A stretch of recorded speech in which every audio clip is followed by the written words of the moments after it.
Our guest today is Josh Thomson. Josh is a New Zealand comedy legend. You may have seen him on 7 Days, Have You Been Paying Attention, or when he won Taskmaster New Zealand Season 3. He's appeared in numerous New Zealand television shows. He's performed on all the stages, and we're trying to get him down to Wanganui because he is an absolute delight. Enjoy our very funny conversation with Josh Thomson. And at the end of the episode, don't forget to fill out the survey for a chance to win a pair of Bose AirPods. Just click the link below.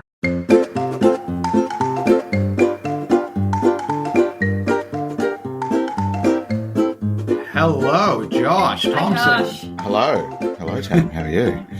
Yeah, we're good. How are you going? I'm really great. I'm great. I've got a bit of a sore throat. I was singing in the car last night. Okay. But aside from that, I sound really good, so that's important. Yeah, you do. You don't do have a sore throat voice. from smoking, though, do you, No, Josh? I don't. No, just from singing slightly out of tune. Well, we're actually here to talk about your smoking journey. Yeah, do you want to take us away, Dave? Yeah. Can you tell us about your first cigarette? I struggle to actually remember when or what it was, but I kind of started smoking socially during my at uni, like I'd be at parties, and I think at a certain point of drunkenness I'd be like, ooh, that looks like a fun thing, can I do some of that? And I'd do a bit of that, but not much. And it was only really weirdly until like my mid-20s when I was doing comedy in Auckland, and there was a girl that I liked, and she smoked, so to spend more time with her sort of capitalize the fact that there was no music playing outside. I would go outside with her and smoke, and it was terrible behaviour. Who starts smoking in their mid-20s? It's so embarrassing. Well, I understand it, like the kind of social thing, and also the like, and we talked about this with Kura as well, like missing out on the outside conversations. Yes, yeah. I mean, I think almost everybody, to whoever, if you really thought about how you started smoking, it's so embarrassing because it just kind of looks cool. I mean, not meant to think it does, but like after years and years and years of seeing like wildly attractive people smoking in movies, it just sort of looks, and there's a fun ritual of like, if you roll it up, or if you've got a cool lighter, or you've got one of those ones that's like a flamethrower, there's all this like accoutrement and accessories you need for it. This is before you had to go outside like a dog. But yeah, there's a whole sort of other ritual. I was a real a social demon when I was younger, so like I just wanted to be part of it. I don't know what I'm talking about now. Yeah. Yeah, no, it's interesting that you said, because when we were talking with Corey, that's what he said. He says he started smoking when he started doing comedy. So I guess the first thing is don't become a comedian if you want. Don't become a comedian. No, I hope it's different now. When I stopped for the first few times, I just didn't know what people did because it was before phones. So like. You'd stop, like if I was waiting at the airport, I'd be like, what do people do when you have to like wait for half an hour? It's like, I can't do this without having a durry. It was nuts. I just don't know what people do when they're waiting for a bus, when they're going for a walk. Turns out people just sort of wait. Stand there. Or go for a bus. But now you can get on your phone. So like there's something to occupy yourself. Just a question going back. Did you get the girl? Yeah. Oh, there you go. So I mean, it paid off. So smoking is successful. Smoking is successful. You'll pick up attractive people. It does everything it says it does. Because that's written on the box, eh? Do you want Correct. to get your crush? Smoke me. Yeah. Well, do you have any funny stories about smoking? Like, I set my hair on fire trying to light a cigarette. And when you've got a lot of hair and you decide to put mousse in it just that one time, and man, it really went. oh my gosh. Like really on fire, or just you got it out? The front of it went. I had a big afro, and my different girlfriend at the time ran up to me and started whacking me on the head to try to put it out. I thought she was just whacking me on the head. So I was like, what are you doing? What are you doing? And she's like, yeah. And eventually everybody just started whacking me on the head. And I didn't get any pain or anything because her hair was so big, it had to work its way through so many layers. It didn't quite get far enough into do any damage. But the next morning when I woke up, it looked like someone had stood on my shoulders and had taken like a golf swing and knocked out a huge divot out of the front. It was actually pretty cool. So another pro smoking story. Great haircuts. But Who needs a haircut? That's right. I think I drank a beer once. I was like, man, I've really I only had like one cigarette, and I was like, man, I'm really tasting the smoke here. It's gross. And then I looked down, and I'd drunken out of the bottle, which is full of cigarette butts, and I pulled a cigarette butt out of my mouth. And I was like, this is a new low. It was really gross. So, like, you started smoking to impress this girl and spend more time with her. When, or have you ever in your life sort of said that you were like a proper smoker? Like, were you just a social smoker, or were you like a smoker? I mean, I don't want to lay a lot of blame at the feet of this girl. It's not her fault. Oh no, to go back, I think I started smoking because I really like to talk and share funny stories, and like a lot of my friends like to chat, and we're very social. You can't do that in a pub because it's too loud. So you have to go outside. It's just, I think I like the social environment, the privacy, the intimacy you can have at a party. You can also, in a party, if someone's boring the hell out of you, you can go, I'm just going to go outside for a day. And you can leave conversations. And like when I quit, that was one thing I was like, I don't know how to get away from this horrific person. I don't know. Get out of this conversation. I don't know how to get out of here. Who are you hanging around with? You're talking a lot about getting away from conversations. Maybe you need to reassess your friend group, Josh. Oh, no, totally. I did. Yeah, but like, so it's not just her fault. It wasn't really her fault. It was. Dave, have we ever been at a party with Josh? Like, yeah. I took up smoking actually recently after meeting you guys.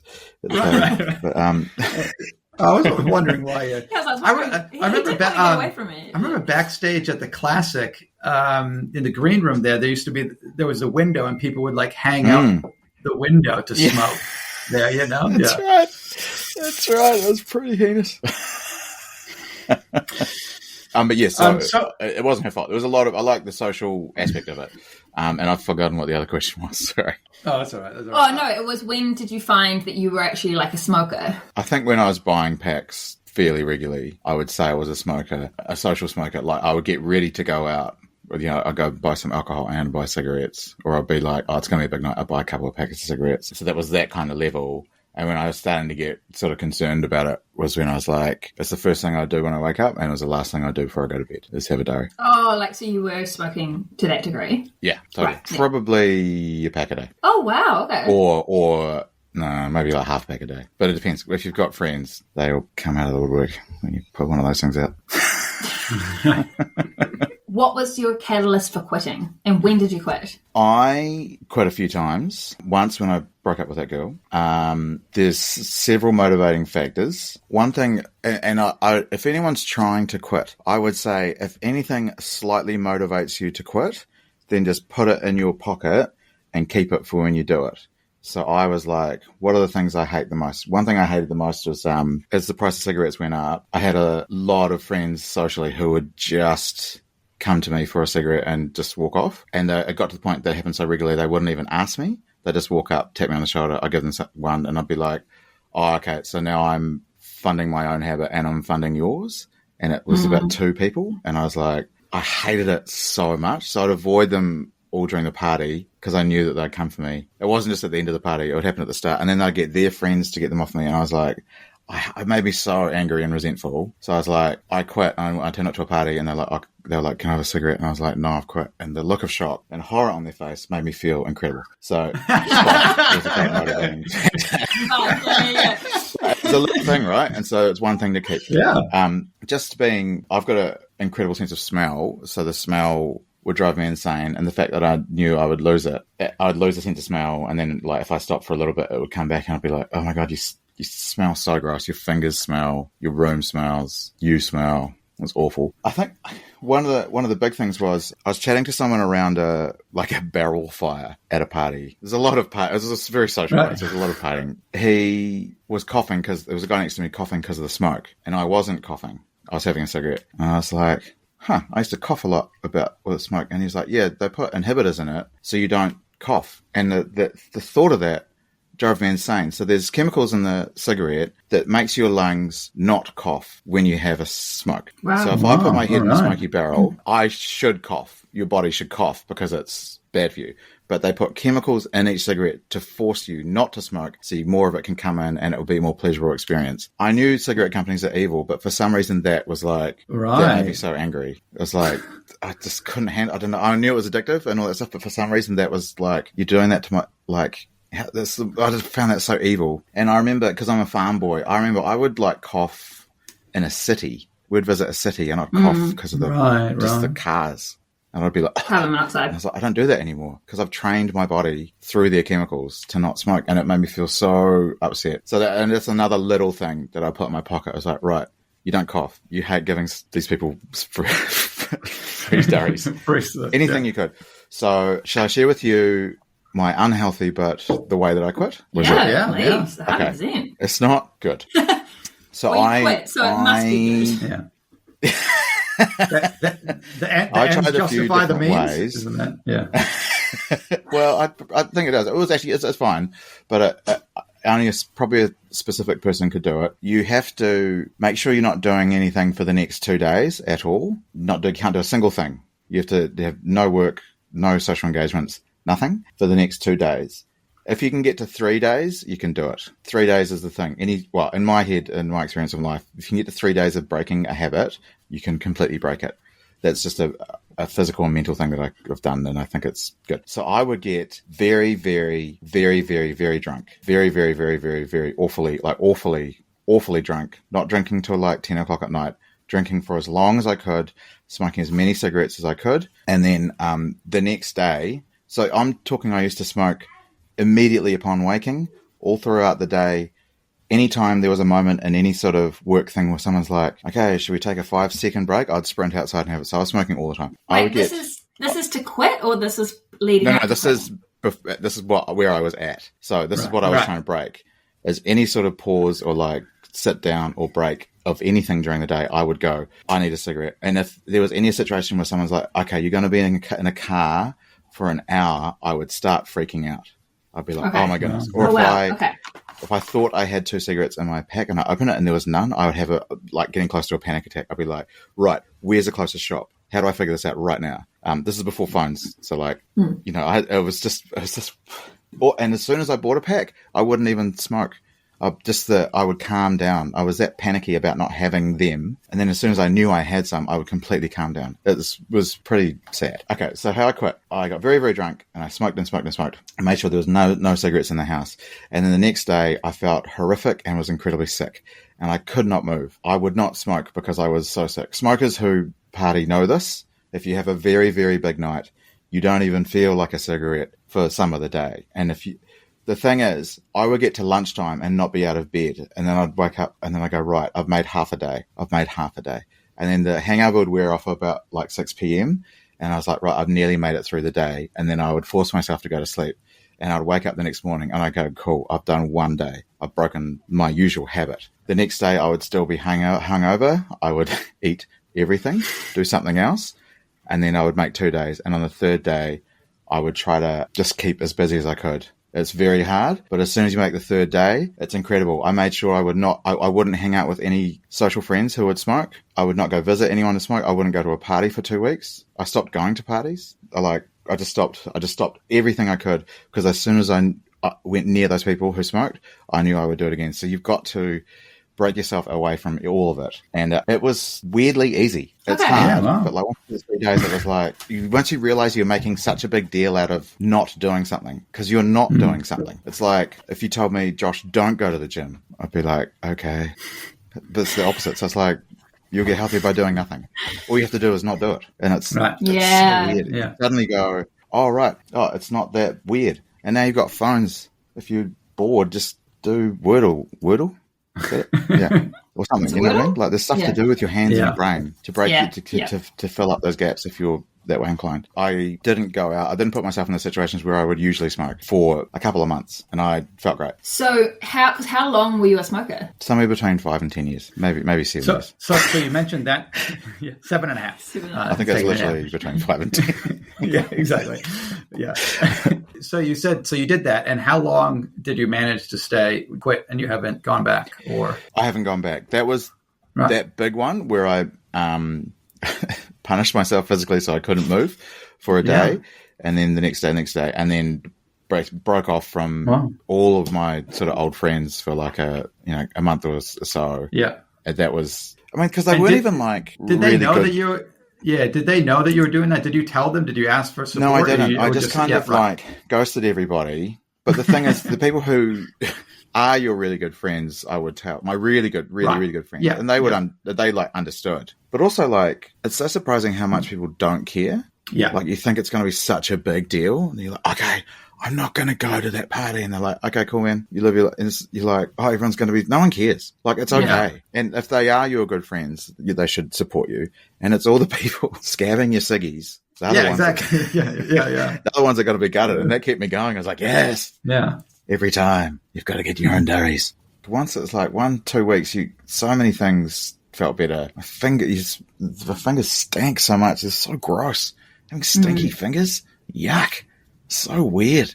Because I think like Corey said the same thing about like when he stopped smoking and he actually told his friends, like, you know, like you're saying, like your good friends, they're going to be like awesome. And his mates were just like, that's great. And the thing is that if you think about it, like if you say you're quitting, you actually might just inspire one of your mates to also quit. You know, like people are going to be supportive. There's a guy, there's a TV presenter who I know quite well, and he quit before me. And I was like, how'd you do it? And he said, it's not hard. Just stop. It was hard, but also like I got it. Like when I did quit, I was like, no, it wasn't. It wasn't hard.